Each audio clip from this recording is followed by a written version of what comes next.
আলহামদুলিল্লাহ, ভালো আছি। আমিও ভালো আছি। আজকে আমাদের ইন্টারন্যাশনাল প্রোগ্রেসিভ ব্যাচের ক্লাস হচ্ছে কত নম্বর? লেকচার 5। লেকচার 4 আমি তো করেছিলাম ক্লাস। টপিক গুলা হচ্ছে সংস্থা।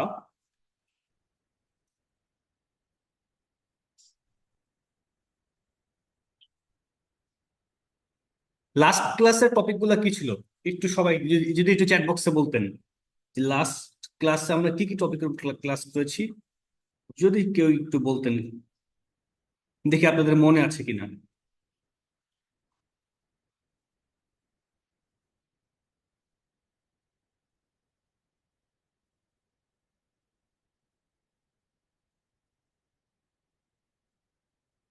দেখি আরো কার কার মনে আছে, দেখি একটু।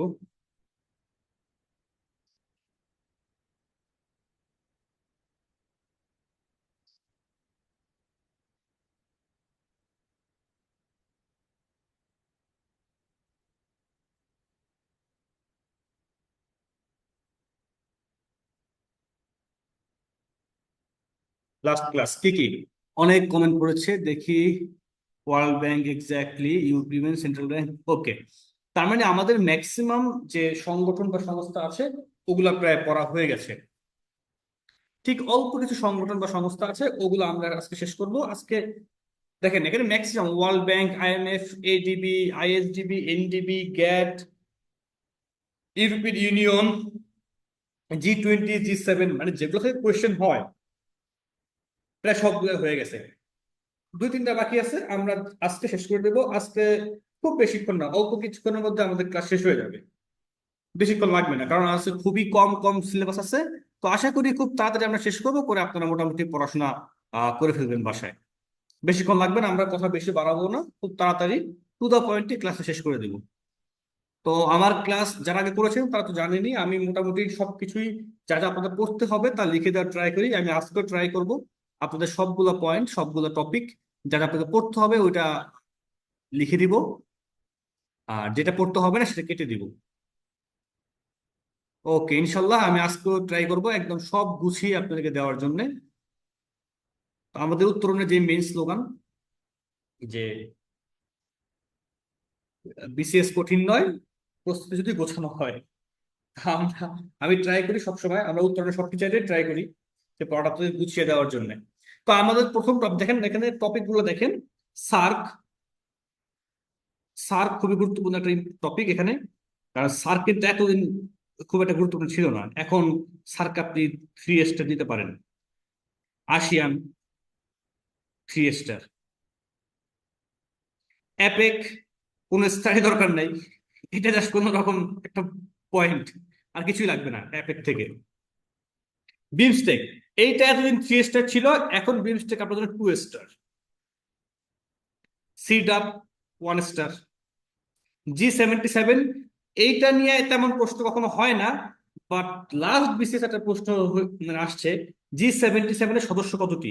এই কোয়েশ্চেনটা করার মেইন কারণ হচ্ছে এই 77 দেখলে অনেকে মনে করে সদস্য 77টা, এই জন্য আর কি এই কোয়েশ্চেনটা করা হয়। এটা অত বেশি ইম্পর্টেন্ট না, যেহেতু 46-এ এসেছে তাই এটা আমরা একটু দেখবো। D8, এটা মোটামুটি ইম্পর্টেন্ট, আমরা এটাকে 1 স্টার দিতে পারি। ব্রিক্স, এটাকে আমরা মোটামুটি 3 স্টার দিব। অপেক, এটাকে আমরা মোটামুটি 3 স্টার দিব। তাহলে আমাদের আজকে মোটামুটি পড়া হচ্ছে একটা, দুইটা, তিনটা, চারটা।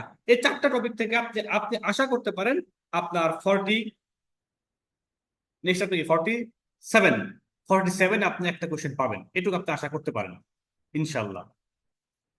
তাহলে আমরা প্রথমে সার্ক দিয়ে শুরু করব, হ্যাঁ।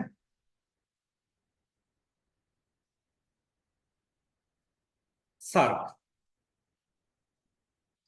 সার্ক আসলে কি একটু বলেন তো সবাই।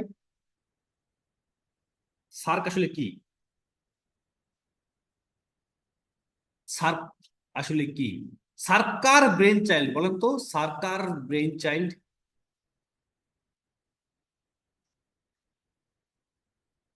হ্যাঁ, সার্ক হচ্ছে কার ব্রেন চাইল্ড, আমরা এটা মোটামুটি আমরা সবাই জেনে গেছি। সার্ক হচ্ছে জিয়াউর রহমানের ব্রেন চাইল্ড।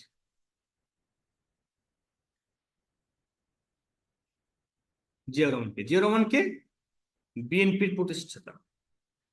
উনি কোন ফোর্সে ছিলেন? আমাদের জেড ফোর্সে ছিলেন। আপনারা জিয়াউর রহমান সম্পর্কে একটু ডিটেলস তথ্য জেনে জেনে নেবেন, আপনারা এটা আপনাদের কাজে লাগবে সামনে ভবিষ্যতে। ওকে, তো জিয়াউর রহমানের এটা ব্রেন চাইল্ড। এখন ঘটনা হচ্ছে, এখানে একটু ব্যাক থেকে আসি। এই সাউথ এশিয়ার যে দেশগুলো আছে দেখেন তো, আফগানিস্তান তো পরে আসছে, এটাকে আমরা বাদ রাখি। পাকিস্তান, ভারত, নেপাল, ভুটান, বাংলাদেশ, শ্রীলঙ্কা, মালদ্বীপ। কয়টা দেশ? এক, দুই, তিন, চার, পাঁচ, ছয়, সাত। এই সাতটা দেশের মধ্যে সম্পর্ক বিল্ড আপ করার জন্য আমাদের বঙ্গবন্ধু শেখ মুজিবুর রহমানও অনেক কাজ করেছিলেন।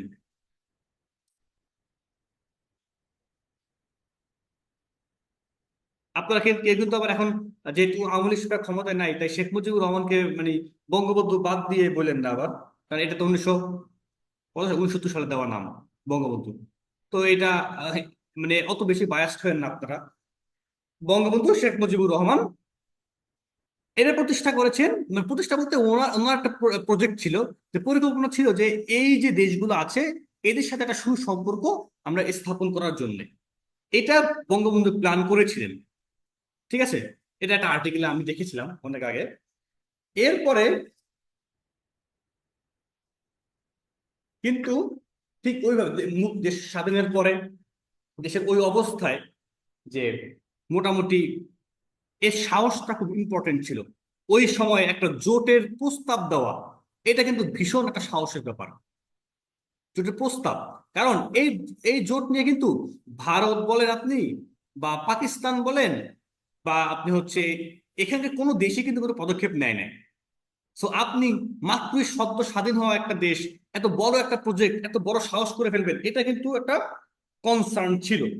সেকেন্ড, ফার্স্ট কথা ছিল সাহস, সেকেন্ড কথা ছিল পাকিস্তান। মানে সদ্য আমরা পাকিস্তানের থেকে স্বাধীন হলাম, স্বাধীন হয়ে আবার পাকিস্তান কিন্তু একটা জোট করব, এই জন্য বঙ্গবন্ধু এটা কমপ্লিট করতে পারে নাই। কিন্তু জিয়াউর রহমান ছিলেন প্রচন্ড সাহসী ব্যক্তি।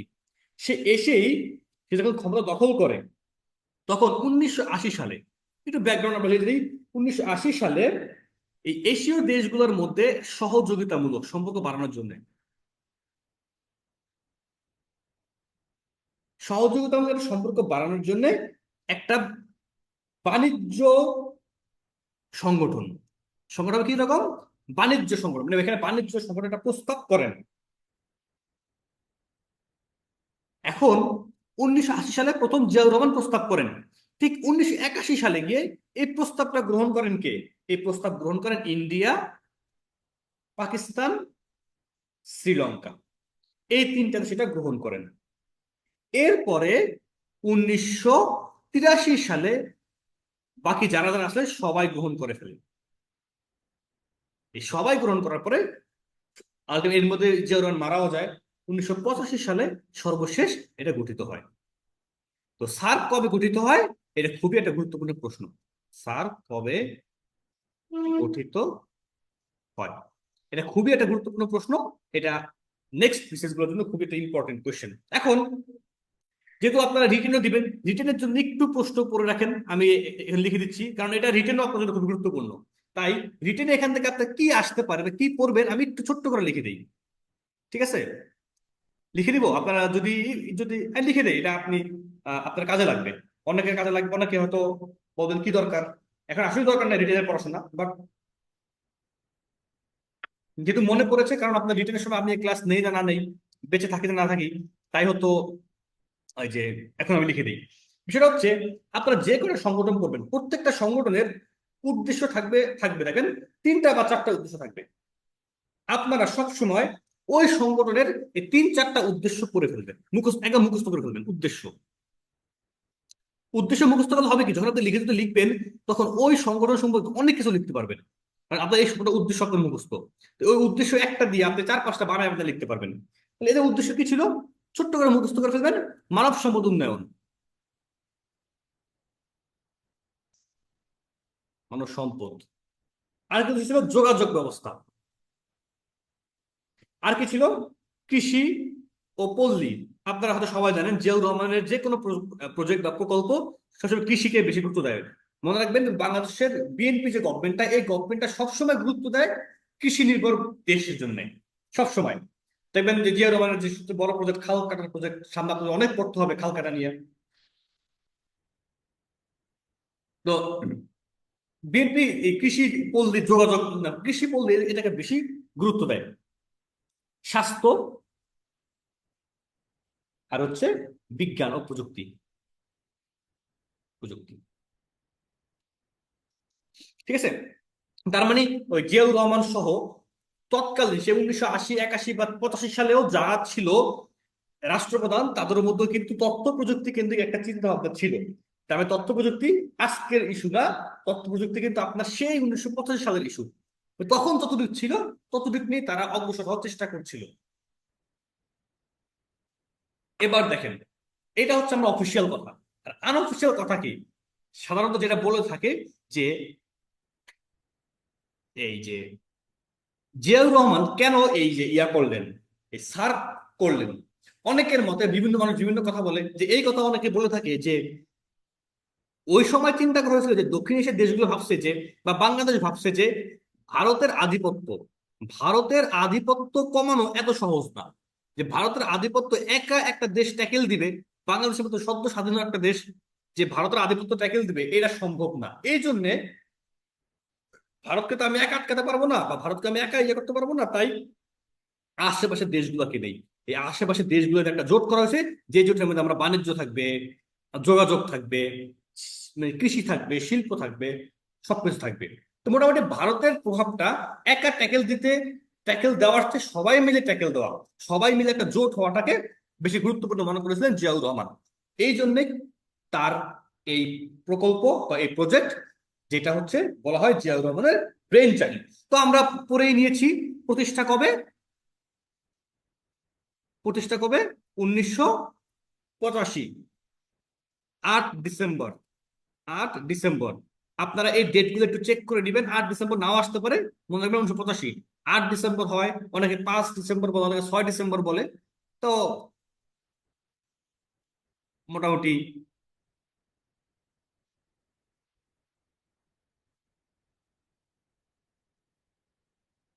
হ্যাঁ, অনেকে 8 বলে, কেউ 5 বলে, সমস্যা নাই, আপনারা এগুলো চেক করে নেবেন, হ্যাঁ।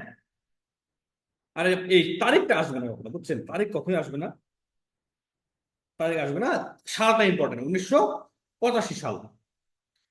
বলেন তো এই সদর দপ্তর কোথায়, সদর দপ্তর?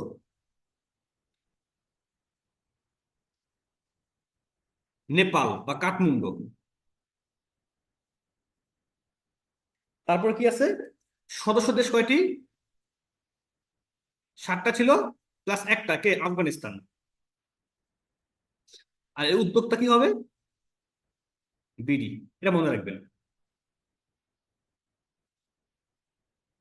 সার্কের ফুল মিনিং আমরা জানি, সার্কের সপ্তদোষটাকে তাও আমরা জানি। আহ কোথায় প্রতিষ্ঠা হয়? 8 ডিসেম্বর ঢাকায় হয়, আমরা এটাও জানি। এখান থেকে আমরা আরো কিছু করব, যে সার্কের বর্তমান মহাসচিব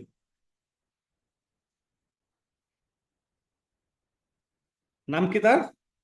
গোলাম সরোয়ার। ঘটনা হচ্ছে, একবার বিসিসি একটা প্রশ্ন আসছিল যে সার্কের প্রধানকে কি বলা হয়, মহাসচিব না শুধু সচিব, নাকি পরিচালক, বা কি বলা হয়? এটা এটা একটা, এটা কোশ্চেন আছে একটা। তাই মনে রাখবেন এটা মহাসচিব বলা হয়। যে ইউনিসেফের প্রধানকে কি বলা হয়, ইউনেস্কোর প্রধানকে কি বলা হয়, এরকম প্রশ্ন আসতে পারে, সার্কের প্রধানকে কি বলা হয়। তো এটা ইম্পর্টেন্ট। গোলাম সরোয়ার, উনি কিন্তু বাংলাদেশের, এটা মনে রাখবেন। আচ্ছা, এবার আমরা কয়েকটা গুরুত্বপূর্ণ টপিক এখান থেকে পড়বো সার্ক থেকে। সেটা হচ্ছে সার্কের সম্মেলন নিয়ে। সার্কের সম্মেলন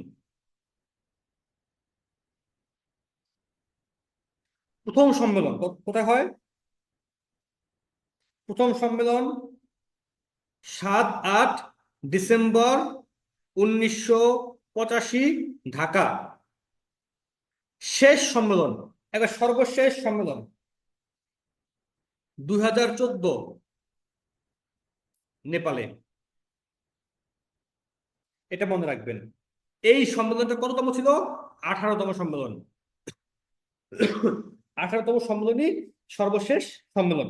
এরপরে ভারত পাকিস্তান দ্বন্দ্বকে কেন্দ্র করে মোটামুটি এই সম্মেলনটা বন্ধ, আবার খুব শীঘ্রই চালু হবে বলে আমরা আশা করি।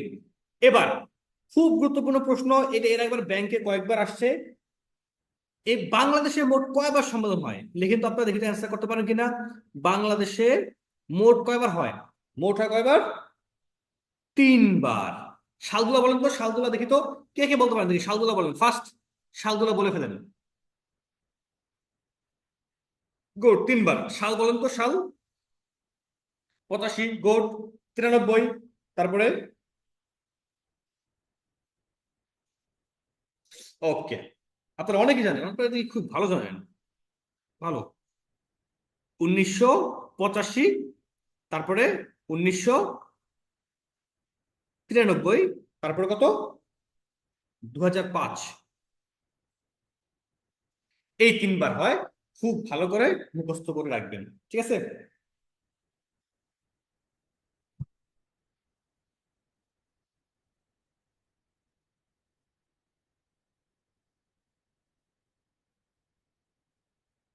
ওকে, মোটামুটি এই।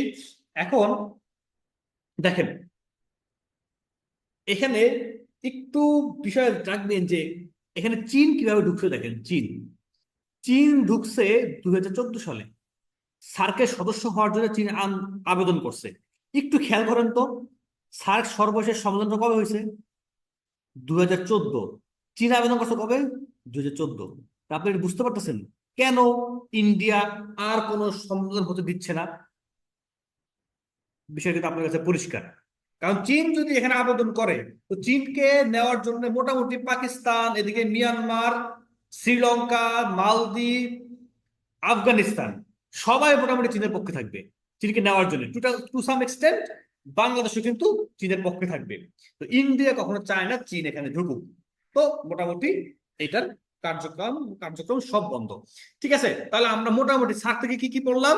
সার্কের প্রতিষ্ঠা সালটা পড়লাম, কোথায় প্রতিষ্ঠা হলো, কোথায় সদর দপ্তর, সদস্য দেশ কয়টা, উদ্যোগ নিছে কারা, মহাসচিবের নাম কি, সে কোন দেশের, সম্মেলন প্রথম কোথায় হয়েছে, কবে হয়েছে, শেষ সম্মেলন কোথায় হয়েছে, কততম সম্মেলন সেটা ছিল, বাংলাদেশ মোট কয়বার সম্মেলন আয়োজন করেছে, চীন কবে সদস্য হতে চেয়েছিল।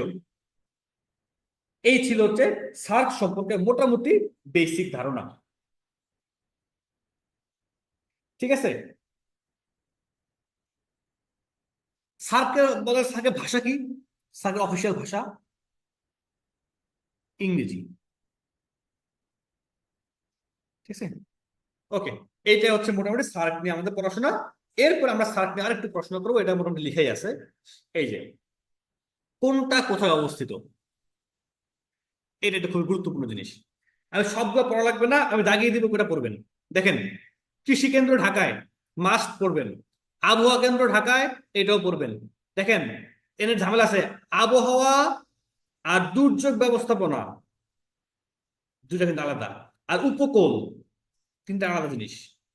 আবহাওয়া ঢাকায়, দুর্যোগ ব্যবস্থাপনা গুজরাট, ভারত। 3 স্টার, এটা এটা পিএসসি খুব প্রিয় কোশ্চেন, প্রশ্ন হয়। সাংস্কৃতিক কেন্দ্র শ্রীলঙ্কা, উপকূলীয় কেন্দ্র মালদ্বীপ, কারণ মালদ্বীপ একটা উপকূলীয় অঞ্চল, এখানে পুরো সমুদ্রের মধ্যে। এবার আপনার চাইলে মনে রাখতে পারেন, ভুটানে বন বেশি, ভুটানের থিম্পু, মনে রাখেন। আর এখানে একটা মনে রাখবেন, সার্ক শক্তি আর জ্বালানি কেন্দ্র কোথায় অবস্থিত? ইসলামাবাদ, পাকিস্তান। তাহলে আমরা কি কি বললাম, আমি আপনারা আমার খাতার দিকে তাকাবেন না, হ্যাঁ, আমার এই যে স্লাইড দিকে তাকাবেন না, আমি বলবো আপনারা লিখে ফেলবেন। ওকে, আমি বলবো আপনারা চ্যাট বক্সে লিখবেন। কৃষি কেন্দ্র কোথায়? কৃষি কেন্দ্র, গুড। দুর্যোগ ব্যবস্থাপনা কেন্দ্র, ফার্স্ট আমি নাম বলবো, কে ফার্স্ট বোঝে? আনফা বিনতে কামাল, সবার আগে লিখছে। ওকে, এবার দেখি সবার আগে কে লিখতে পারে, মানে এটা দেখে কে কে টাইপ জিনিয়াস। টাইপ জিনিয়াস কে, দেখি কার, কে কত ফার্স্ট লিখতে পারে। উপকূলীয় এলাকা ব্যবস্থাপনা কেন্দ্র, উপকূল। এবার ফার্স্ট বলছে কি এবার?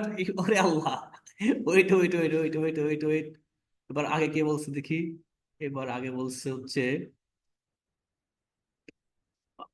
ওয়েট, মাহাদি। কনগ্রাচুলেশন মাহাদি।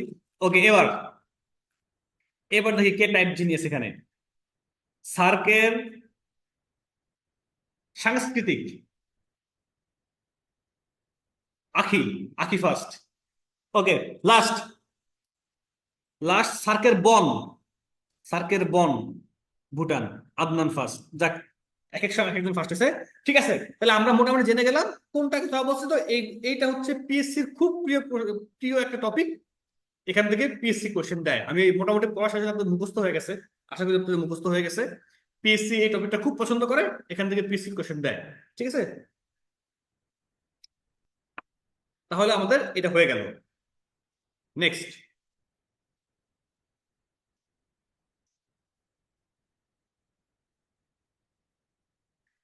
দুইটা জিনিস আছে, সাপটা আর সাফটা।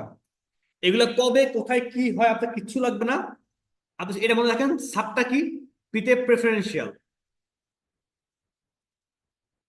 ট্রেড। আর সাফটা কি? Free trade.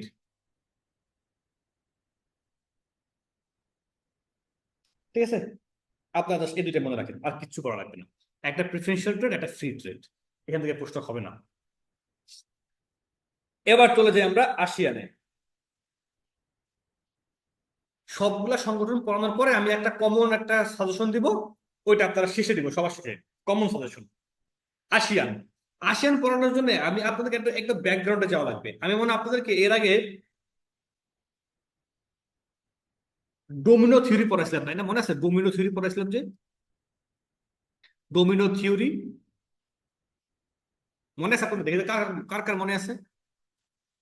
জি জি, ইয়েস ইয়েস ইয়েস ইয়েস, আরো দেখি আর কে কে ইয়েস। আচ্ছা, বেশিরভাগই ইয়েস না। জি, ও অনেক। তাও আমি একবার বলে দিই, ঠিক আছে? আমি আরেকবার বলে দিই ডোমিনো থিওরিটা কি। ডোমিনো থিওরি হচ্ছে, ধরেন এই যে এইটা দেখেন, এই যে এটা, এই একটা ইট, এই একটা ইট, এই একটা ইট। এবার যখন ধাক্কা মারবেন কি হবে? ধাক্কা মারলে আসলে হবেটা কি? এই একটা ইটটা পড়ে যাবে, এর পিঠে আরেকটা পড়বে, এর পিঠে আরেকটা পড়বে। আমি আঁকতে পারি না তো আসলে, মানে একটার পিঠে একটা পড়ে যাবে না এভাবে। ঠিক এইটাই হচ্ছে ডোমিনো থিওরি। কি হবে ডোমিনো থিওরি? মানে ডোমিনো থিওরিতে বলতেছে 1945 সালে যখন দ্বিতীয় বিশ্বযুদ্ধ শেষ হয়, তখন পুরো পৃথিবী দুইটা ভাগে ভাগ হয়ে যায়। একটাতে রাশিয়া নেতৃত্বে, বা ইউএসএসআর, সোভিয়েত ইউনিয়ন, আর থেকে ন্যাটো, যার নেতৃত্বে থেকে ইউএসএ। এখন এরা হচ্ছে পুরোপুরি হচ্ছে পুঁজিবাদী। এটা কি পুরোপুরি হচ্ছে কি? সমাজতন্ত্র। এখন ঠিক দেখেন, মানে ডোমিনো থিওরি ইউএসএ চিন্তা ভাবনা ছিল কি, যদি কোনো একটা ইটে যদি একটা ধাক্কা লাগে আস্তে যেমন সবগুলো ইট পড়ে যায়, ঠিক তেমনি যদি এই সমাজতন্ত্র বা কমিউনিজম কোনো একটা দেশে যায়, এর পার্শ্ববর্তী দেশগুলোতে এই কমিউনিজম ছড়িয়ে পড়তে পারে। এবার তাদের নজর গেল দক্ষিণ পূর্ব এশিয়ার দিকে। দেশগুলো কারা? Myanmar, Laos, Vietnam, Thailand, Cambodia, Malaysia, Indonesia, Singapore, Brunei. দেখেন এই প্রত্যেকটা দেশ কিন্তু একটার পিঠের উপর আরেকটা। এখানে একটা, এর পিঠের উপরে থাইল্যান্ড, থাইল্যান্ডের পিঠে লাওস, লাওসের পিঠে ভিয়েতনাম, ভিয়েতনাম আবার কম্বোডিয়ার পিছনে ভিয়েতনাম, এই কম্বোডিয়ার সাথে লাগানো আছে এখানে কে? মালয়েশিয়া, মালয়েশিয়ার সাথে লাগানো কে? ইন্দোনেশিয়া, সাথে কি আছে? ব্রুনাই, এটা সিঙ্গাপুর। অর্থাৎ যদি এর কোনো একটা দেশে যদি একটা ধাক্কা লাগে, এই সব ধাক্কা চারদিকে ছড়িয়ে যাবে। মানে এরকম ইটের উপরে, এটার উপরে এটা, এটার উপরে এটা। ধরেন মিয়ানমারে হয়ে গেল সমাজতন্ত্র, লাওস হয়ে যাবে, লাওস হলে ভিয়েতনামে হবে, ভিয়েতনাম হইলে থাইল্যান্ড হবে। এর একটা প্রমাণ দেখছেন, 2012 সালে যখন আরব বসন্ত শুরু হয়, কি হয়? একটা তিউনেশিয়া, একটা আরব দেশে শুধু একটা লোক গায়ে আগুন লাগায় শরীর পুড়ে দেয়। এই জন্য এই আন্দোলনটা পুরা আপনার আরবে ছড়িয়ে গেল। ঠিক একইভাবে যদি এই যে এই দক্ষিণ পূর্ব এশিয়ার কোনো একটা দেশে সমাজতন্ত্র ছড়াইতো, তাহলে ধীরে ধীরে এই সমাজতন্ত্র সবগুলো দেশে ছড়াই পড়তো। এই জন্যে এই ডোমিনো থিওরির আবিষ্কার। ডোমিনো থিওরিতে বলা হয়েছে যে কোনো একটা দেশকে সমাজতন্ত্র করতে দেওয়া যাবে না, সমাজতন্ত্র করতে দেওয়া যাবে না। এই জন্য তারা এখানে এমন একটা সংগঠন বানাবে যারা আমেরিকার হয়ে কাজ করবে। সেই সংগঠনটা হচ্ছে আসিয়ান। এতে association of south east Asia. বুঝতে পারছেন? এইটা হচ্ছে আপনার ডোমিনো থিওরি। খুবই মাস্টার প্ল্যান, অনেক বড় প্ল্যান। মুন্ড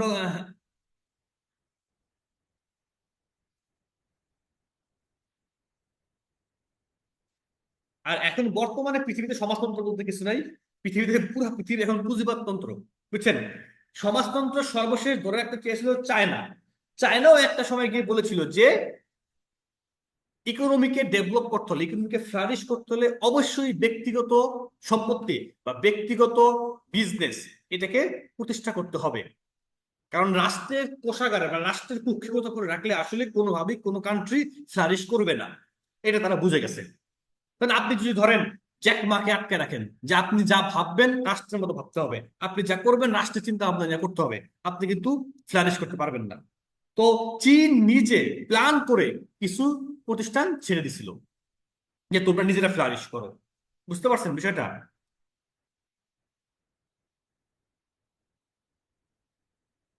হ্যাঁ, এই যে মাসাবি একদম ঠিক কথা বলছেন। অর্থনৈতিকভাবে পুঁজিবাদী আর রাজনৈতিকভাবে সমাজতন্ত্র। মানে অর্থনৈতিক ভাবে আসলে মানে সমাজতন্ত্র আর পুঁজিবাদতন্ত্র এই টার্মসটা কিন্তু অর্থ মানে ইকোনমিক টার্মস, অর্থনৈতিক টার্মস। বুঝছেন? এটা লাগে কিন্তু অর্থনৈতিক টার্মস। তো হয় আমি পুঁজিবাদী হব, নয় আমি সমাজতন্ত্র হব। বিষয়টা হচ্ছে যে এটা। তো চীন পুরোপুরি ভাবে অর্থনৈতিক ভাবে পুরোটাই পুঁজিবাদী হয়ে গেছে। আর সমাজতন্ত্রের একটা নিয়ম হচ্ছে মানে সমাজ কমিউনিজম, আপনারা যারা যারা মার্কস পড়ছেন, মার্কসের একটা কথা হচ্ছে যে সর্বহারা শ্রেণী, সর্বহারা শ্রেণী যখন সশস্ত্র বিপ্লবের মাধ্যমে একনায়কতন্ত্রের দিকে যাবে, একনায়কতন্ত্র প্রতিষ্ঠা করবে, সেটাই হবে প্রকৃত সমাজতন্ত্র। পয়েন্টটা বুঝছেন? সর্বহারা শ্রেণী বিপ্লবের মাধ্যমে, সশস্ত্র বলতে মানে বিপ্লব করার মাধ্যমে যখন একনায়কতন্ত্র প্রতিষ্ঠা করবে, ওইটা হবে আপনার প্রপার কমিউনিজম। তো চীন তো একনায়কতন্ত্রে প্রতিষ্ঠা করছে, তাই না? একজনই তো প্রধান। তো এই জন্য ওই দিক থেকে বলা যায় রাজনৈতিকভাবে তারা সমাজতন্ত্র। মাস্টারি যেটা বলছেন আপনার পয়েন্টটা এটাই ঠিক আছে। পৃথিবীর সব বিজনেস মডেল এখন পুঁজিবাদতন্ত্র ভাই, কোনো সমাজতন্ত্র নাই। ওকে, তাহলে আমরা আসিয়ান নিয়ে মোটামুটি আলোচনা শুরু করি তাহলে। এটা হচ্ছে আসিয়ান। আসিয়ান প্রতিষ্ঠার মূল কারণ হচ্ছে কি পুঁজিবাদতন্ত্রকে ঠেকানো। তাহলে আমরা আসিয়ান নিয়ে কিছু পয়েন্ট কি কি করতে হবে লিখে ফেলি। আসিয়ান প্রতিষ্ঠা সবার আগে গুরুত্বপূর্ণ, এটা মুখস্থ করবেন। 1967 সাল, কোনোভাবেই তারিখ দরকার নাই। কোন কোন দেশ ছিল আসিয়ানে? ওই মানে ওরাই যে দেশগুলো আছে এরাই। সদর দপ্তর কোথায় ভাই? সবাই জানি আমরা, এটা মোটামুটি সবার কমন। Jakarta, Indonesia. দেশ কয়টা? 10টি। আমরা সবাই জানি। এই যে এটা, এখানে যে যে 10টা দেশ আছে, এই যে এখানে যে 10টা দেশ দেখা যাচ্ছে ফিলিপাইন সহ। ঠিক আছে? এটা আমি আর বললাম না, এটা আপনারা জানেন। বর্তমান মহাসচিব কে, এটা এগুলা কিছু পড়া লাগবে না। আসিয়ানের দুইটা সংগঠন আছে, ARF, আরেকটা আছে AFTA, ASEAN regional forum, ASEAN free trade agreement. ঘটনা হচ্ছে এগুলো নিয়ে কোনো প্রশ্ন হবে না, বাট প্রশ্ন হবে কি বাংলাদেশ কোনটির সদস্য নয়। দেন অপশন থাকবে আসিয়ান, ARF, AFTA এগুলা। ঠিক আছে? তো এগুলো জেনে রাখবেন। ARF মানে আসিয়ান একটা প্রতিষ্ঠান, AFTO আসিয়ান প্রতিষ্ঠান, সাফটা কার প্রতিষ্ঠান? সার্কের প্রতিষ্ঠান, সাফটা সার্কের প্রতিষ্ঠান। বাংলাদেশ কোনটি সদস্য? বাংলাদেশ সাফটার সদস্য। বাংলাদেশ কোনটি সদস্য নয়? বাংলাদেশ আফটার সদস্য নয়। পয়েন্টটা বুঝছেন? এইভাবে আপনারা পড়বেন। ওকে, তাহলে আমরা চলে যাই। এখান থেকে আমরা কি পড়তে পারি আর? আসিয়ান যেমন আপনারা পড়ছেন P5 মানে কি? Permanent five. এরা কারা? জাতিসংঘের স্থায়ী পরিষদের 5টা দেশ। এরা কারা? USA, UK, তারপরে ফ্রান্স, তারপরে কি বলেন বলেন? USA, UK, ফ্রান্স, আর কি?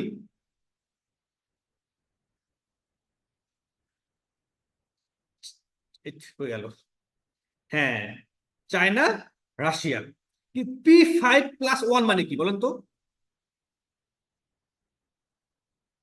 P5+1 মানে কি?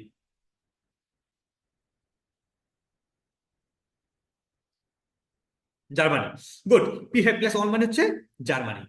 ঠিক আমেরিকা নিউ একটা প্ল্যান, যে কিছু কিছু মানুষের কিছু অ্যাড হয় না ভাই।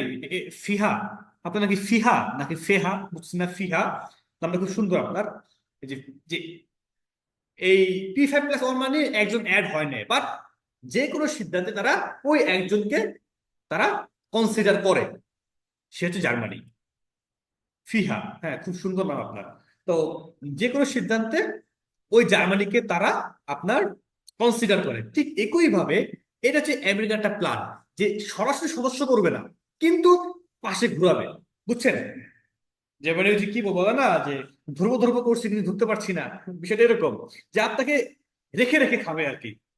আশেপাশে থাকবে, থাকো তুমি, কিন্তু তোমাকে আমি ভিতরে নিব না, বা তুমি পিছে পিছে ঘুরো, এরকম। বাট তাকে আবার খুব গুরুত্ব দেওয়া হয়, তাকে বিভিন্ন সংস্থা বা মানে পরামর্শে তার মতামত নেওয়া হয়। ঠিক এরকম ভাবে আসিয়ানেও +3 আছে। বলতে কারা? মজার ব্যাপার হচ্ছে এখানে তারা চীনকে রাখছে, তারা অবশ্যই এখানে জাপানকে রাখবে, অবশ্যই সাউথ কোরিয়াকে রাখবে। ঠিক আছে, এই হচ্ছে এদের প্ল্যান।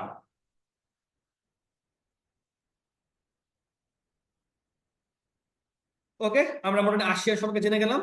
সম্মেলন হয়েছে কতটি, এগুলি আমরা পরে দেখবো, আগে আগে এগুলো দেখবো না, এগুলো পরে দেখবো। হুম। ওকে, আসিয়ান শেষ। এরপর হচ্ছে অ্যাপেক। অ্যাপেক থেকে আপনার কিছু করতে হবে না। অ্যাপেক থেকে আপনার প্রশ্নগুলো কেমন হবে জানেন? আমি বলে দিচ্ছি আপনাদের অ্যাপেকের প্রশ্নগুলো কেমন হবে। অ্যাপেকের প্রশ্ন হবে এরকম যে অ্যাপেকের সদস্য নয় কারা? বাংলাদেশ কোনটির সদস্য বা সদস্য নয়? এই যে এই ধরনের প্রশ্নে অ্যাপেক অপশনে থাকবে। ঠিক আছে, তো অ্যাপেকটা মেনলি কি? Asia Pacific, Asia Pacific economic cooperation, eco co. ঠিক আছে, এদের লক্ষ্যটা কি শুধু মনে রাখেন, লক্ষ্য শুল্কমুক্ত বাণিজ্য।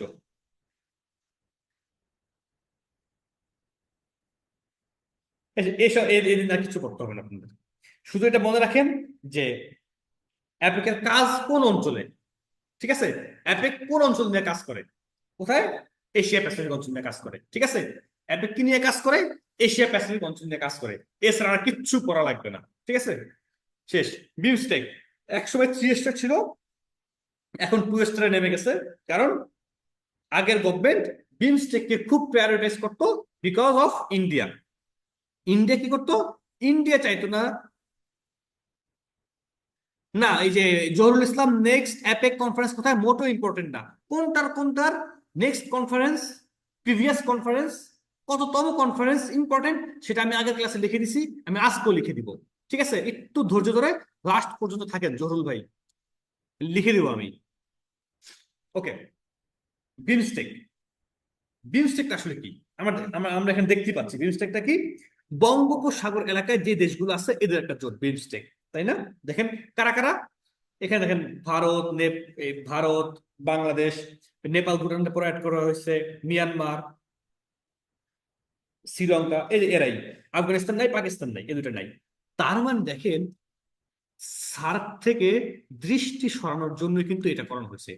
2016 সাল থেকে বাংলাদেশ প্লাস ইন্ডিয়া সার্কের যত সামিট আছে সব অফ করে সকল নজর দিছে এই বিমস্টেকের প্রতি। বাট এখন থেকে এটা নজরটা কমে যাবে, আশা করি কমবে না, কারণ সকল সংগঠনই উন্নয়নের জন্য করা হয়, ভালো কাজের জন্য করা হয়। আশা করি কমবে না, বাট সার্কেল আলোচনা আরো বাড়বে সামনে ভবিষ্যতে।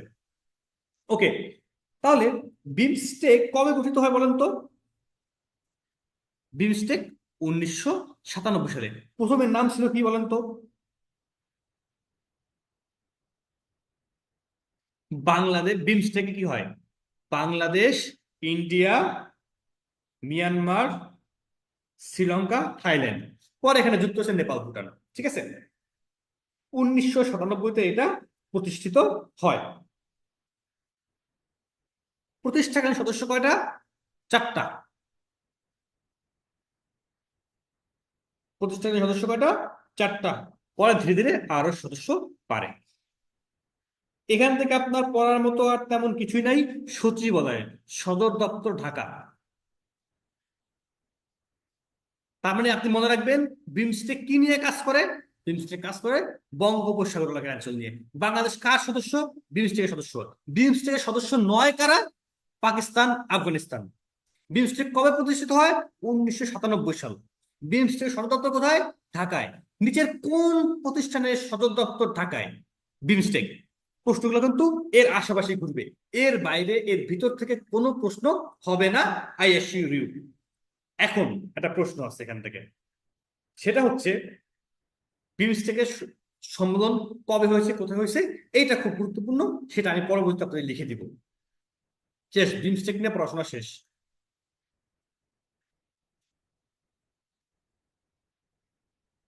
সম্মেলন লিখে দিই, সম্মেলন। হ্যাঁ, এটা আমি একটু পরে দেখবো। সিডাপ, সিডাপ কি নিয়ে কাজ করে দেখেন? সিডাপ আছে rural development, rural development, rural development. ঠিক আছে, আর কিচ্ছু জানার প্রয়োজন নাই কোন অঞ্চলে। সিডাপ, এপি, এপিতে কি বুঝায়? Assistant programmer. এপিতে কি বুঝায় ভাই? অ্যাসিস্ট্যান্ট প্রোগ্রামার বুঝায়।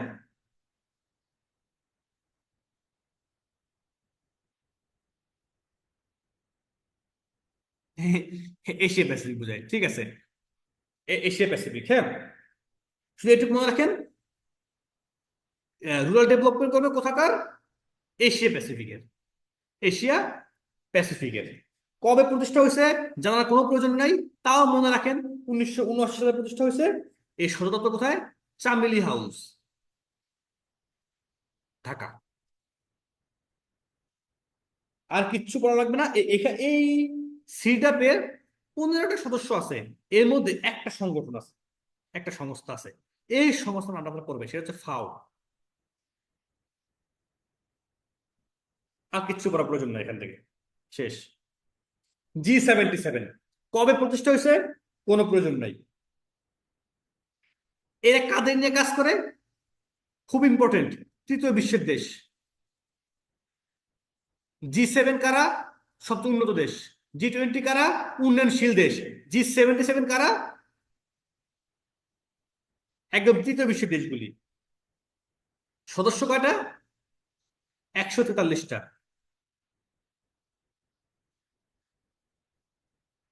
আর কিচ্ছু পড়ার প্রয়োজন নাই।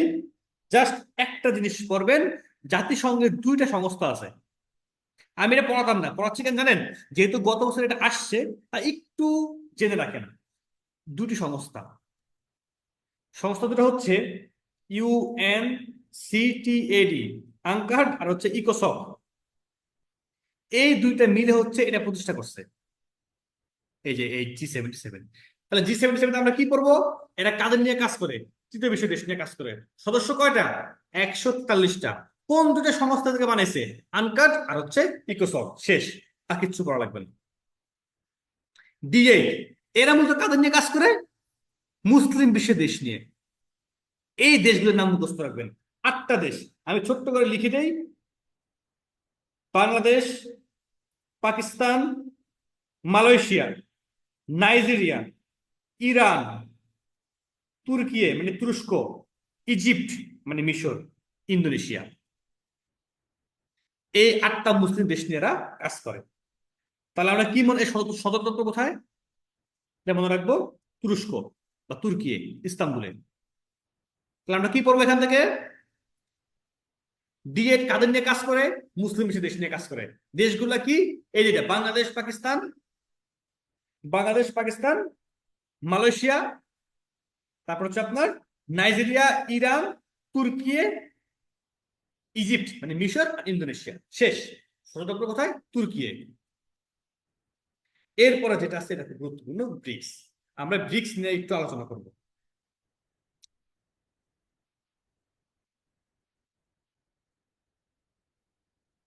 বাপ মানে তুমি সব, হ্যাঁ, খুব ভালো।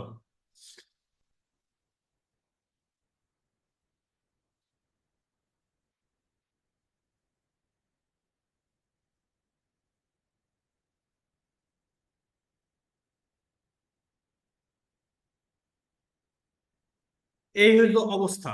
তো ক্লাস কিন্তু বেশি না আজকে, আজকে কিন্তু পড়া খুব কম, আজকে পড়া অনেক কম। আর সংগঠনগুলো পড়ার নিয়ম আমি আপনাদেরকে যেভাবে যেভাবে দেখিয়ে দিচ্ছি ঠিক এইভাবে পড়ুন। এইভাবে পড়লে আপনাদের মোটামুটি সব সংগঠন সম্পর্কে আপনার একটা ভালো আইডিয়া থাকবে, ভালো ধারণা থাকবে। অত বেশি পড়ার প্রয়োজন নাই, যেটুকু পড়ার প্রয়োজন ঠিক ততটুকুই পড়েন, ঠিক আছে? বেশি পড়তে গেলে আপনারা ঝামেলা পড়ে যাবেন। একদম প্রিসাইজ করবেন, কারণ সংগঠন থেকে প্রশ্ন হবে আপনার দুইটা বা তিনটা, এর বেশি প্রশ্ন হবে না। তো এই দুই তিনটার জন্য অত বেশি পড়ার কোনো প্রয়োজন নাই। ওকে।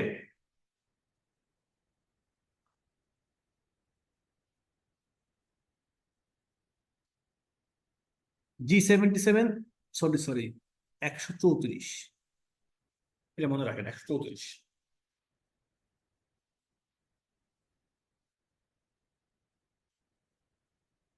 ওকে, আমরা এখন ব্রিক্স নিয়ে একটা আলোচনা করবো, হ্যাঁ। ব্রিক্স সম্পর্কে কে কি জানেন একটু বলেন তো, ব্রিক্স আসলে কি? ব্রিক্স সবসময় কেন বেশি ইম্পর্টেন্ট থাকে বলেন তো? ব্রিক্স সম্পর্কে কে কি জানেন?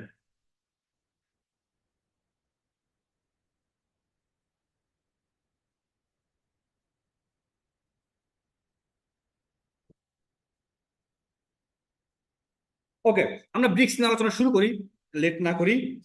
ব্রিক্স আমরা জানি এখানে কে কে আছে: ব্রাজিল, রাশিয়া, ইন্ডিয়া, চায়না, আর হচ্ছে সাউথ আফ্রিকা।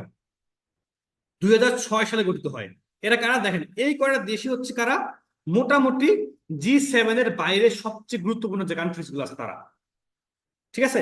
মোটামুটি G7 এর বাইরের সবচেয়ে পাওয়ারফুল যে কান্ট্রি গুলা, যারা একদম আপরাইজিং, পৃথিবীর আপরাইজিং যে পাওয়ার হতে পারে, তারা হচ্ছে কারা, এই ব্রিক্সে আছে। ওকে। 2006 সালে প্রতিষ্ঠিত হয়। আর ব্রিক্সের প্রথম সম্মেলন হয় বলতো কবে হয়? 2009 সালে, এটা মনে রাখবেন। আর ব্রিক্স সম্পর্কে আকাশ মনে রাখবেন, ব্রিক্সের একটা ব্যাংক আছে, ব্যাংকের নাম হচ্ছে NDB, নিউ ডেভেলপমেন্ট ব্যাংক, খুবই গুরুত্বপূর্ণ, মনে রাখবেন এটা। এটা কার্যক্রম শুরু করে কবে? 2015 সালে, এটাও খুবই গুরুত্বপূর্ণ, ভালো করে এটা মুখস্থ রাখবেন। ব্রিক্স রিসেন্টলি এক্সটেনশন হয়, খুব গুরুত্বপূর্ণ, এক্সটেনশন হয়। কাকে কাকে নিছে? নতুন আরো 6টা দেশ নিছে। এদের নাম কি কি? একবার মুখস্থ লেখেন তো আপনারা, আমি লিখি আপনারা লিখেন: মিশর, ইথিওপিয়া, ইরান, তারপরে আরব আমিরাত, তারপরে সৌদি। ঠিক আছে।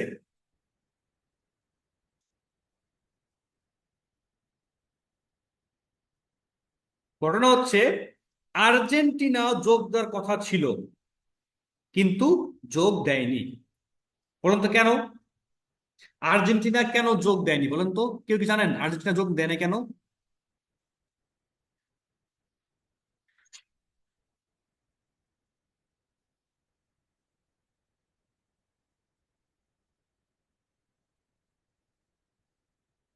ঘটনা হচ্ছে আর্জেন্টিনার লাস্ট যে ইলেকশন হয়, আর্জেন্টিনার লাস্ট ইলেকশনে ওরা মোটামুটি একদম ফুল পুঁজিবাদী ইউএস এর পক্ষে অবস্থান নেয়। মানে ওরা আর্জেন্টিনা চাচ্ছে ওদের নেক্সট যে পলিসি হবে, নেক্সট যে যে আর্জেন্টিনা ক্রিয়েট হবে, সে আর্জেন্টিনা অবশ্যই ইউএস এর ভাবশিষ্য হবে। সেই জন্য তারা, কারণ ব্রিক্স মানে চীনের আধিপত্য, তাই তারা চীনকে অ্যাভয়েড করার জন্য একদম শেষ সময় এসে আর্জেন্টিনা ওখান থেকে সরে যায়। তার মানে এখন ব্রিক্স এর সদস্য কয়টা? 10টা। কি কি? Brazil, Russia, India, China, south Africa, মিশর, ইথিওপিয়া, ইরান, আরব আমিরাত এবং সৌদি আরব। সৌদি আরব খুব সর্বশেষ যোগ দিছে। সর্বশেষ কে যোগ দিছে? সৌদি আরব, এটা মনে রাখতে পারেন। ঠিক আছে, ওকে। এছাড়া আর তেমন কিছু করার প্রয়োজন নাই।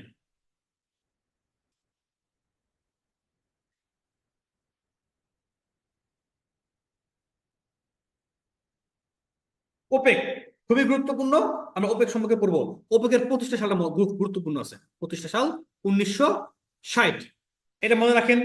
ওপেকের কাজ কি নিয়ে বলেন তো? তেলের উৎপাদন ও নিয়ন্ত্রণ, এটা ছিল ওদের মূল কাজ। সদর দপ্তর কোথায় অবস্থিত? অস্ট্রিয়ার ভিয়েনাতে। দেখেন, তেল উত্তোলন করে কিন্তু বেশি মুসলিম কান্ট্রিরা। সদর দপ্তর কোথায়? ভিয়েনাতে। ঘটনা হচ্ছে, সদস্য দেশ কয়টা? 12টা। একদম মুখস্থ করে ফেলবেন 12টা দেশের নাম। 12টা দেশের নাম একবারে মুখস্থ করে ফেলবেন, খুব কাজে দিবে।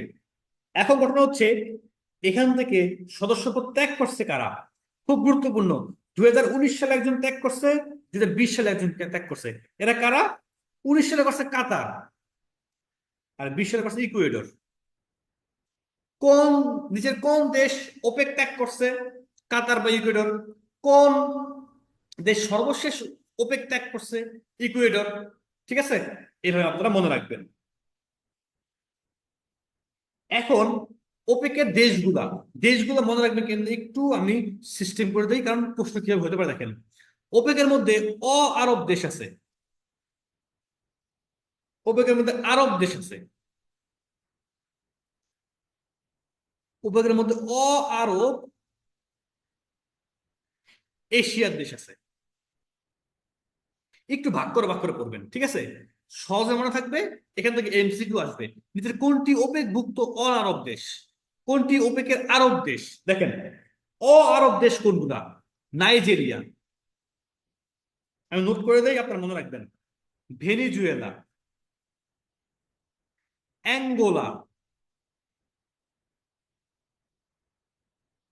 গিনি, গ্যাবন, কঙ্গো। একবার মুখস্থ, এটা সব আফ্রিকাতে, বুঝে যাচ্ছে। তো এরা কি? এরা হচ্ছে অন আরব দেশ, যারা ওপেকের সদস্য। আরব দেশ: আলজেরিয়া, ইরাক, কুয়েত। আপনারা ছোট ছোট ছন্দ বানিয়ে বানিয়ে মুখস্থ করে ফেলবেন। Libya, Saudi, UAE. শেষ। আর আচ্ছা, সরি, এটা যে আরব, এটা আরব দেশ, তাই না? আমি একটু ভুল করে ফেলছি, দুঃখিত। দাঁড়ান।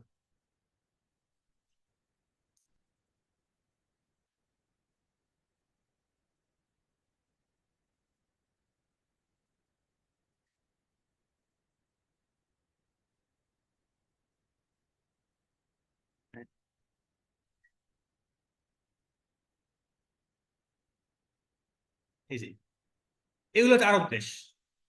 ঠিক আছে। আর আমি যেটা বলছিলাম সেটা হচ্ছে অ আরব এশীয় দেশ। অ আরব এশীয় কেসটা ইরান। এটি হচ্ছে আমার মূল পড়ানো জায়গা। এখানে এখান থেকে প্রশ্ন হবে, নিচের কোনটি অ আরব এশীয়? ইরান দেখলে আপনাদের মনে হবে যে ইরান তো আরব দেশ।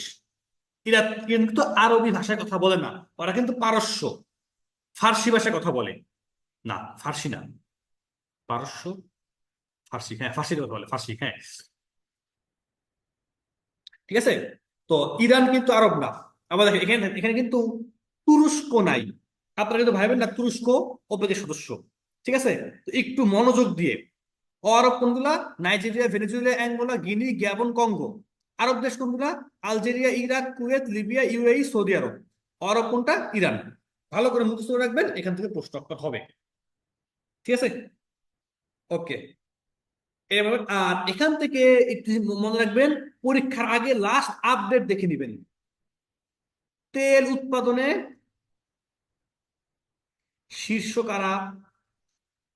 রপ্তানিতে শীর্ষ কারা, আমদানিতে কারা, এটা দেখবেন আপনারা কোথায়? পরীক্ষার 1 মাস আগে বা 15 দিন আগে যেই রিসেন্ট একটা বই বের হবে না, উত্তরণ থেকে রিসেন্ট বই দেওয়া হবে, তখন এটা চেক করবেন। এখন যখন বইতে পড়বেন এটা মার্ক করে রাখবেন পরবর্তীর জন্য। এখন আমি বললেও লাভ নাই, যে কোনো সময় চেঞ্জ হতে পারে। ঠিক আছে, এখন আর মাথায় এক্সট্রা ইনফরমেশন ঢুকানোর কোনো প্রয়োজন নাই। জাস্ট আমি নোট করে দিলাম, আপনার এটা বইতে লিখে রাখেন যে আপনার পরে এটা পড়বেন। ঠিক আছে, চলে গেলাম পরের টপিকে। এটা নাম হচ্ছে G15। G15 কবে প্রতিষ্ঠা হয় কোনো প্রয়োজন নাই। এটা হচ্ছে ওই যে তৃতীয় বিশ্বের দেশগুলো আছে, এদের একটা অর্থনৈতিক সংগঠন। তৃতীয় বিশ্বের দেশের অর্থনৈতিক একটা সংগঠন। সদর দপ্তর কোথায়? Geneva, Switzerland. সদস্য 17টা, এর মনে রাখেন। ঠিক আছে, আর কিছু করার দরকার নেই, আর কিছুই না, একবার কিছু না। BCIM Bangladesh, China, India, Myanmar, এটার কিছু প্রয়োজন নাই। এটা পড়বেন বাংলাদেশ কোনটি সদস্য বা কোনটি সদস্য না। এখান থেকে আসতে পারে বাংলাদেশ, চায়না, ইন্ডিয়া, মায়ানমার। সদস্য দেশ কয়টা? বুঝা যায়, 4টা। বাংলাদেশ, চায়না, ইন্ডিয়া, মিয়ানমার, শেষ। এটা একটা মিলি রুট। আর এটা নিয়ে আর কিছু করার প্রয়োজন নাই।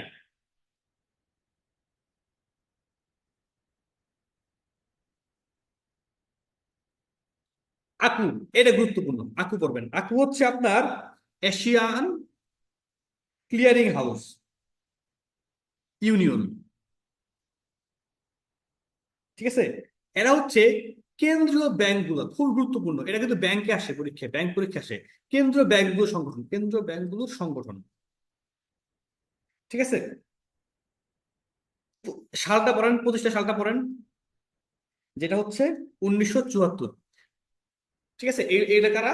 মোটামুটি আমাদের এশিয়া মহাদেশের কয়েকটা দেশের মোটামুটি যে কেন্দ্রীয় ব্যাংকগুলো আছে, ব্যাংকগুলার নিয়ে এই সংগঠনটা করা হয় 1974 সালে। সদর দপ্তর খুবই ইন্টারেস্টিং, ইরানে, তেহরান, ইরান। আর সদস্য দেশগুলো কোনগুলো একটু জেনে রাখেন, পরীক্ষা আসে, ব্যাংক পরীক্ষা আসে, বিসিএস আসবে না, ব্যাংকে আসে। বাংলাদেশ, ইন্ডিয়া, বুঝে যাচ্ছে কারা? ইন্ডিয়া, ইরান, নেপাল, পাকিস্তান, শ্রীলঙ্কা, মালদ্বীপ, ভুটান, আর মিয়ানমার। এগুলো দেশটি হচ্ছে আপনার আকু গঠিত। ঠিক আছে, এটা ব্যাংকের সংগঠন, এটা ব্যাংক পরীক্ষা আসে, বিসিএস আসতে নাও পারে। মোটামুটি এই হচ্ছে আজকে সংগঠনগুলোর করা। এর বাইরে আর কিছু আপনার করতে হবে না। আমি যা দেখাই দিচ্ছি, যা লিখে দিছি, এগুলাই করবেন। এগুলো আপনারা পারবেন। সদস্য কয়টি জানেন আপনারা? 10টি। এগুলো আর কি করবেন, সবাই পারবেন। এরপর যে বিগত বছরের প্রশ্নগুলো, এই সবগুলো প্রশ্ন আপনারা করবেন। দেখেন আমি যা যা বলছি তাই। প্রশ্নের যুক্ত নয়। বাংলাদেশ কোনটি সদস্য নয়? আপনি জানেন কোন সদস্য নয়? ওএস, ওআইসি, ও বাংলাদেশ কোন সদস্য না? সদস্য বিমস্টেক, তারপর হচ্ছে বাংলাদেশ তো ওআইসি সদস্য, বিমস্টেক সদস্য, BCIM এর সদস্য, ওএ সদস্য না। কোনটি বাংলাদেশে অবস্থিত? কোনটি জাতিসংঘের সহযোগী নয়? তারপর দেখেন সার্কের সদর দপ্তর কোথায়, সার্কের প্রতিষ্ঠার সাল, সার্কের সদস্য দেশ, সার্কের সচিবালয়, আসিয়ান, ARF এর সদস্য সংখ্যা কয়টি? এইটা আর আসবে না, এটা বাদ দেন, এটা পড়া লাগবে না। আসবে এখন কোনটা? ARF এর সদস্য নয় কোন দেশ? তার মানে আসিয়ানভুক্ত দেশের বাইরে কি সদস্য না? বাংলাদেশ কোন সদস্য নয়, এই যে এরকম প্রশ্ন আসতে পারে। ঠিক আছে, তো এর বাইরে কোনো পড়াশোনা নাই। আমি যেটা বলছিলাম, ছোট্ট একটা জিনিস আপনাকে দেখিয়ে দিব, যেটা আপনাদের কাজে লাগবে। সেটা হচ্ছে, আমি আগের দিনও দেখিয়ে দিয়েছি, আজকে আবার দেখিয়ে দিব। সেটা হলো এই যে এখানে আসছে, যে কি করবেন কিছু গুরুত্বপূর্ণ সংগঠন, লাইক সার্ক। আমি লিখে, আপনি লিখেন। আসিয়ান, ওপেক, G7, G20,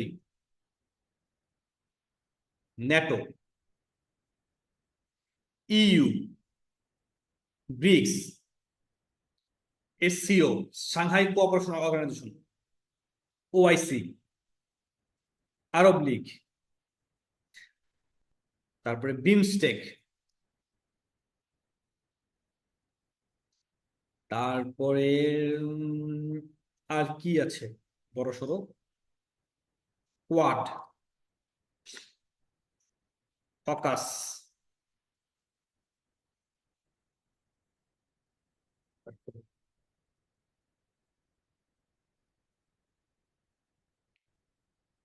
মোটামুটি এই সংগঠনগুলার তিনটা জিনিস পড়বেন: সর্বশেষ সম্মেলন কোথায়, কবে, কততম, পরবর্তী সম্মেলন কোথায়, কবে, কততম। এখান থেকে আপনার 1 মার্ক আসবে ইনশাল্লাহ। এই এই কয়টা জিনিস একটু ভালো করে পড়ে রাখেন, পড়ে রাখবেন এগুলো। হয়ে গেল।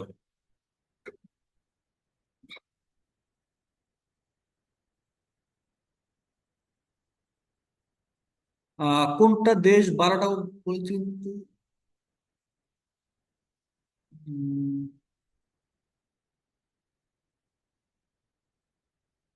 সাবিনা, উত্তরগুলো দাগিয়ে দেন। আচ্ছা, উত্তর দাগিয়ে দিব, এটা তো জানেনই এটা কি। আচ্ছা, বলছেন যখন দাগিয়ে দেই, নিজেরাই বলেন আপনারা কোনটি জাতিসংঘের সহযোগী নয় বলেন তো।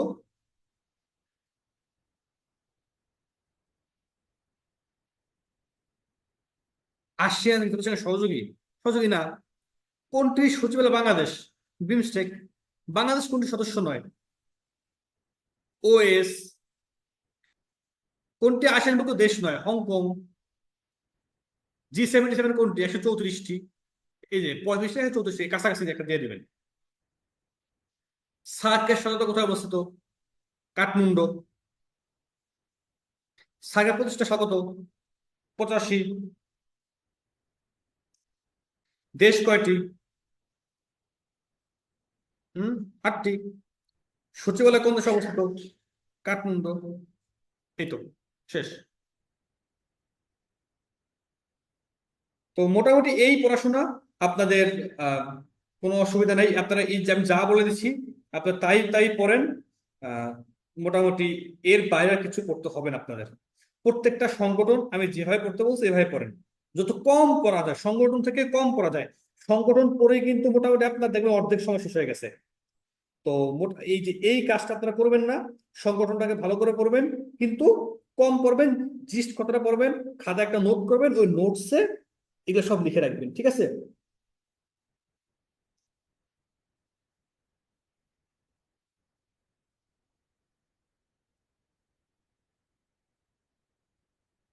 আচ্ছা, এখানে ওপেক, ওপেকে আপনার মোটামুটি এই যে দেখেন, ওপেকে নাইজেরিয়া, এই অ্যাঙ্গোলা বাদ, অ্যাঙ্গোলা অ্যাঙ্গোলা শোনাই, অ্যাঙ্গোলা বাদ দেন।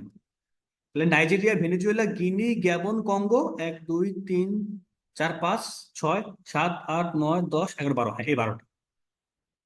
অ্যাঙ্গোলাটা হবে না।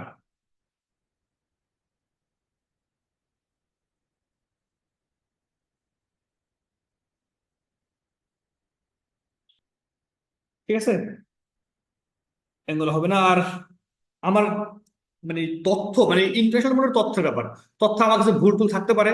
আপনারা ক্ষমা সুন্দর দৃষ্টিতে দেখবেন। আশা করি নেট টেট ঘেটে, ওয়েবসাইট ঘেটে আপনারা এগুলো মানে সঠিক করে নেবেন। ম্যাক্সিমাম কোনো ভুল নাই আশা করি। তাও যদি থাকে আমাকে ক্ষমা করে আপনারা একটু নেট থেকে তথ্যগুলো দেখে নেবেন। আর আচ্ছা, ওপেকের পাশাপাশি আপনারা ওপেক প্লাসটা করে নিন, হ্যাঁ। ওপেক প্লাসটা করে নিন, ওপেক প্লাসটা আপনার কাজে দিবে।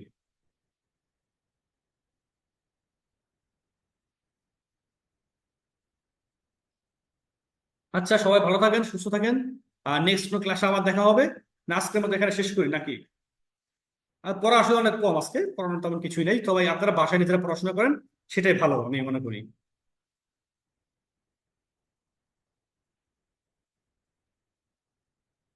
ওকে, থ্যাংক ইউ ভেরি মাচ ভাইয়া, থ্যাংক ইউ সবাইকে, থ্যাংক ইউ অধিকারী, আপনাকে থ্যাংক ইউ, অনেক ধন্যবাদ।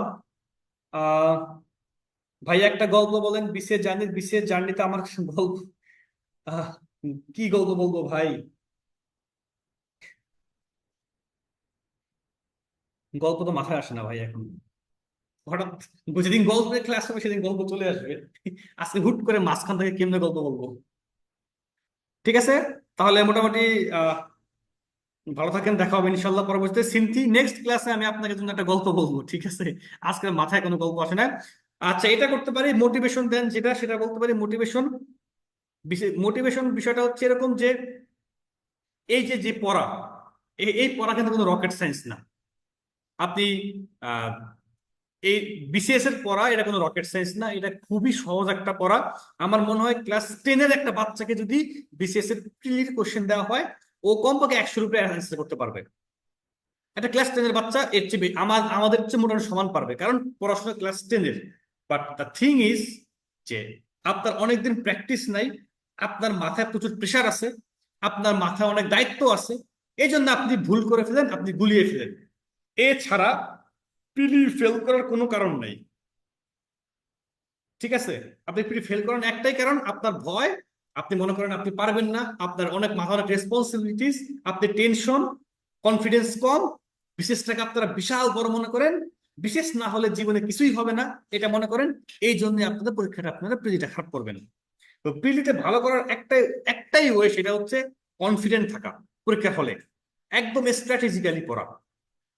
ঠিক আছে, সব করে ফেললে হবে না। এই দেখেন, আমি শুধু এটা না, আমি পৃথিবীর যে 11টা বই, 11টা বইতে আমি সব মিলিয়ে 140 মার্কের প্রিপারেশন নিয়েছি। আমি সবসময় মার্ক পেয়েছি 120-এর কাছাকাছি।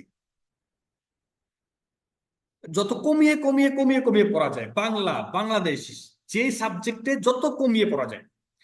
কোচিং এর কোয়েশ্চেন অনেক হার্ড হয় ভাই। আপনাকে আমি একটা সহজ কোয়েশ্চেন বলি, সহজ ব্যাপার বলি, কোচিং এর কোয়েশ্চেন একটু হার্ড হবেই। বিকজ এই ওপেক থেকে বিসিএস এ গত 5 বছরে প্রশ্ন হয়েছে একটা, আর ওপেক থেকে আপনার কোচিং এর পরীক্ষা দেওয়া লাগবে 10টা কোশ্চেন। তার মানে একটু হার্ড কোশ্চেন হবেই। সো আপনাকে দেখতে হবে যে আমি যে পয়েন্টগুলো দাগাই দিছি, আমি যে পয়েন্টগুলো পড়িয়েছি, এর মধ্যে কোনো কিছু আপনি ভুল করেন কি না। এর মধ্যে যদি ভুল না করেন আপনি ভালো জোনে আছেন, যদি ভুল করে ফেলেন আপনি রেড জোনে আছেন।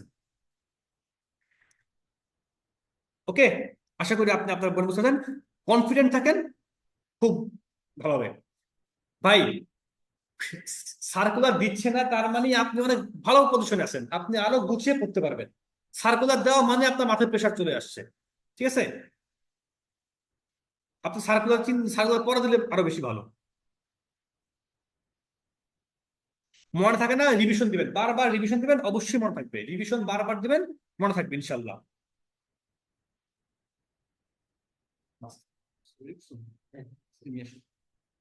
ঠিক আছে, বারবার রিভিশন দেন। আহ, আশা করি আপনারা ভালো হবে ইনশাল্লাহ। কোনো ভয় পাবেন না, কনফিডেন্ট থাকেন। ইন্টারন্যাশনালে আমি আপনাদেরকে যেভাবে পড়াচ্ছি, আপনারা ঠিক ওই পড়াগুলো ভালো করে পড়ে রাখুন, ইনশাল্লাহ আপনার ভালো কিছু হবে।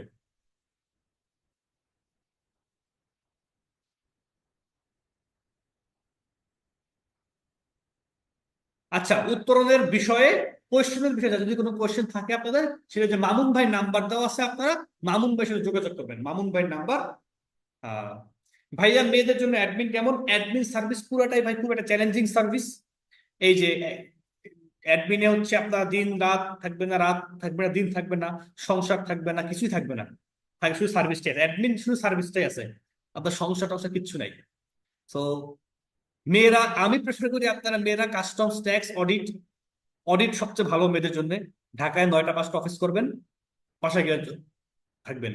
অ্যাডমিন সার্ভিস যদি আপনার সেই লেভেলের প্যাশন না থাকে, আপনার অ্যাডমিন সার্ভিস দরকার নাই, আপনি অডিট, ট্যাক্স, কাস্টমস প্রেফার করেন, খুব ভালো হবে। অ্যাডমিন অনেক চ্যালেঞ্জিং, অ্যাডমিন অনেক টাফ। প্রতিদিন রাত 12টায় বাসা ফিরতে হবে, 10টা থেকে 12টা, এর আগে আপনি কোনোদিন বাসায় ফিরতে পারবেন না। মাস শেষে আপনার বেতন 34,735 টাকা, বুঝছেন? এক্সট্রা কোনো ইনকাম নাই। আপনারা যেটা শুনবেন অ্যাডমিন মানে অনেক টাকা পয়সা, এটা ভুয়া কথা। অ্যাডমিন বাংলাদেশের বাকি যত ক্যাডার আছে সব ক্যাডার হচ্ছে সবচেয়ে কম বেতন, সবচেয়ে কম ইনকাম হচ্ছে অ্যাডমিনে। তো আমি মনে করি না কোনো মেয়েদের জন্য অ্যাডমিন আসা উচিত হবে। আপনারা অডিট, ট্যাক্স, কাস্টমস দেন, খুব ভালো হবে। ভাইয়া, ফরেনেও কি কোনো সংসার নাই? ফরেনের সংসারটা, ফরেনে যদি হাজবেন্ড ওয়াইফ দুজন ফরেন ক্যাডার হন সেক্ষেত্রে একটু মজ বাস্তি বেশি, মজা ভালো। কিন্তু ফরেনে আপনার অনেক বেশি প্রোটোকল থাকতে হয় দেশের বাইরে। Foreign desk job, official job তো ঢাকার মধ্যে পোস্টিং, না হয় ঢাকার বাইরে, সমস্যা নাই। আপনাকে তো মোটামুটি একদম বাংলাদেশের কোনা কুঞ্চি যা আছে ওখানে যাওয়া লাগবে না, ঠিক আছে? ভালো থাকেন, সুস্থ থাকেন সবাই। আশা করি ইনশাল্লাহ আবার পরবর্তী ক্লাসে দেখা হবে। Good night everyone.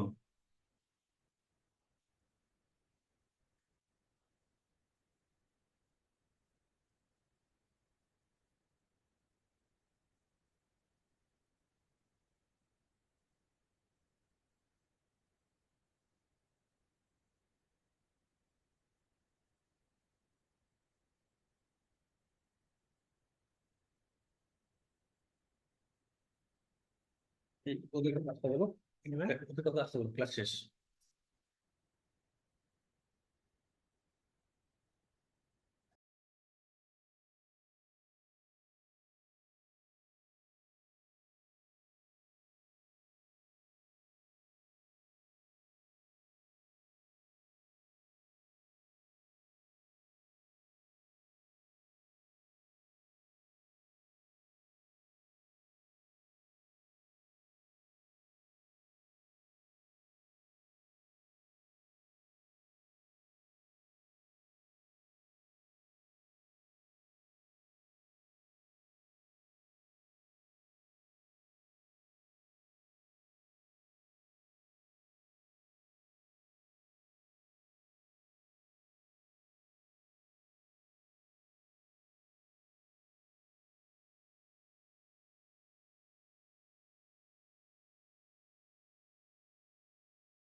ধন্যবাদ ভাইয়া এবং আপুরা, যারা আমাদের সাথে ছিলেন। তো এখন যদি আপনাদের উত্তরণ রিলেটেড কারো কোনো কোশ্চেন থাকে, আপনারা চাইলে চ্যাট বক্সে লিখতে পারেন।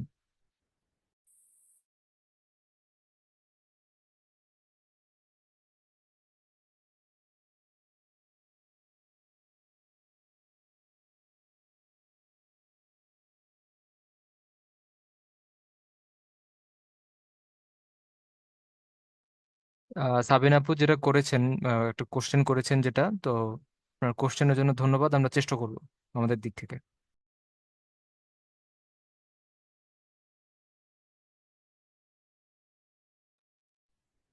আচ্ছা চিন্ময় ভাইয়া, মেরিট লিস্ট তো সাথে সাথেই যাওয়ার কথা। যদি অনলাইনে যদি আপনি প্রেজেন্ট থাকেন বা অফলাইনে, সেটা আপনাকে মেরিট লিস্ট দিয়ে দেওয়া হয়। চ্যাট বক্স ব্ল্যাক কেন? চ্যাট বক্স তো ঠিকই আছে। সোনিয়া আপু, আপনি যে এখানেই তো এসএমএস করছেন।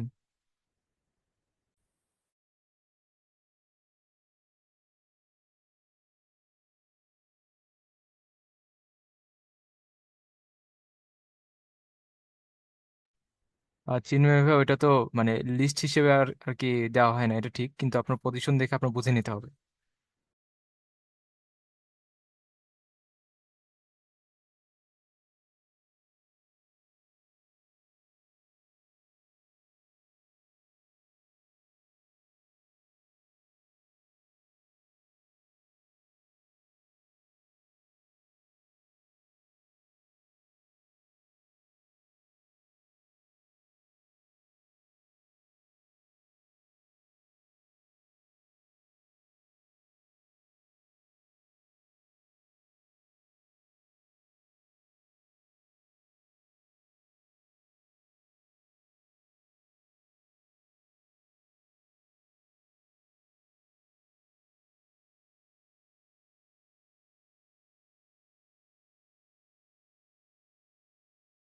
ঠিক আছে চিন্ময় ভাই, আমরা এটা চেষ্টা করবো ইনশাল্লাহ। সোনিয়া আপু, হয়তো আপনার জুমটা হলো আপনি ডার্ক মোডে ইউজ করছেন বা এমন কোনো কিছু, বা আপনার ব্রাউজার ডার্ক মোডে আছে, এই জন্য আর কি আপনার এখানে ব্ল্যাক দেখা যায়।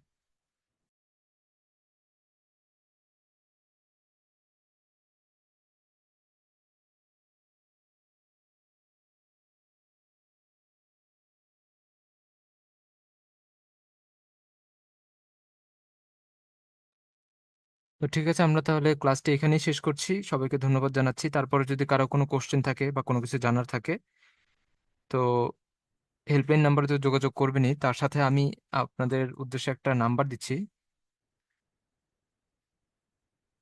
এটা হলো মামুন ভাইয়ের নাম্বার, তো আপনারা চাইলে এই নাম্বারে যোগাযোগ করতে পারেন।